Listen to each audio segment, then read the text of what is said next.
11 days after the first of the storms that hit the Northeast, nearly 400,000 homes and businesses on the eastern seaboard, primarily in New York and New Jersey, are still without power. And frustration with local utility companies grows. New York Governor Andrew Cuomo captured that sentiment yesterday when he blasted their response. The longer it goes on, it's worse. And this compounds itself. And it's one thing to ask people to be inconvenienced for 2 or 3 days. It's one thing to say, well, it was a terrible storm, we weren't ready. But this is it is unacceptable. And it is getting worse because people's suffering is worse. That's why it's more frustrating the longer it goes on. Across the Hudson River in New Jersey, Governor Chris Christie pledged to have all power restored by Sunday. Utility crews are scrambling to make that happen, as special correspondent Rick Carr reports. Amy Owens has started most evenings since the storm blasted past her home in Glen Ridge, New Jersey, with an old-fashioned ritual. She starts a fire. Because when we visited, it was the only way she could heat her home. I think we're all at the breaking point now. We know that there's widespread outages, and we know that people lost their homes, so we're certainly trying to keep that into perspective.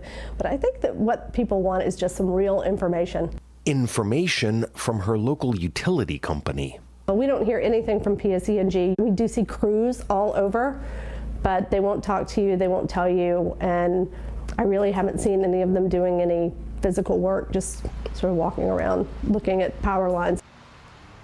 Earlier in the day, in a blacked out neighborhood in South Orange, an employee of the biggest electric company in New Jersey said that's all a matter of perception. The customers don't realize that the trucks are out here. They don't see them. Bob Lebret is a safety supervisor for the utility company. The main drags that they take, the damage may not be on. We may be on a side street or deep in the rear of the houses, putting the wires back up. So we are out there. Immediately after the storm, utility crews rushed to the transmission lines that are the backbone of the electrical network and the switching stations and substations that are its hubs. Failures in those out-of-the-way places can knock tens of thousands of homes off the grid.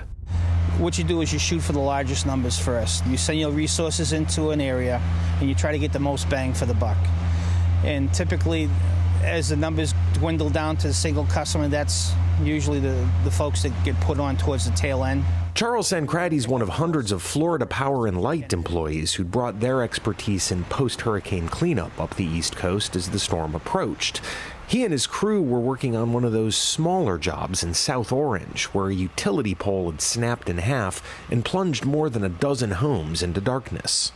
Access to these lines quite difficult, cutting through people's backyards. You may come in one and you have to cross 4 other yards just to get to your job site. Workers had to start by clearing away tree growth, then driving in specialized equipment and dragging a brand new 1-ton utility pole up from the street. Next, they had to remove the stump of the old pole, enlarge the hole in the ground, and erect the new pole. And even then, they had hours more work left to do, transferring the tangle of wires from the broken pole to the new one. The Florida workers were among more than 4,000 out-of-staters who'd come to help New Jersey's utility make storm repairs. Utility companies have a mutual assistance pact, which has in the past drawn employees of the big New Jersey utility to the Gulf Coast. This is an opportunity to pay back that debt. Hundreds of utility trucks crowded the parking lots around suburban shopping malls. They'd driven in not just from Florida, but also Michigan, Indiana, Virginia, Arkansas, and 16 other states. They brought tools, fuel, even spare utility poles. Early every morning, the workers show up for another 16-hour day. Dispatchers distribute their marching orders, and then the trucks roll out for destinations around New Jersey. It's almost like a military operation. You're moving a small army of guys from, some of them from far south as Miami or south of Miami, all the way up to New Jersey. That's a logistical accomplishment in itself. Ralph Grant of Florida Power and Light came to New Jersey to supervise operations around the company's high-tech mobile command center. His company naturally has a lot of experience dealing with hurricanes, but snowstorms like the one that blanketed the Northeast on Wednesday and knocked out power for an additional 20,000 New Jersey homes and businesses are brand new to some of the company's workers. Yeah, that wasn't quite what we expected when we came up for hurricane restoration.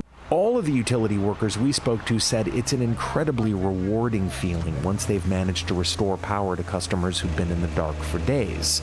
The money's good, they say, but they're also in it for the challenge and the sense of accomplishment. Florida Power's Ralph Grant says big jobs like this are also enjoyable. It's a challenge to do it and do it safely and do it expediently for PSE&G, but it is fun. Blacked out New Jersey utility customer Amy Owens says power outages used to be, if not fun, at least a bit romantic.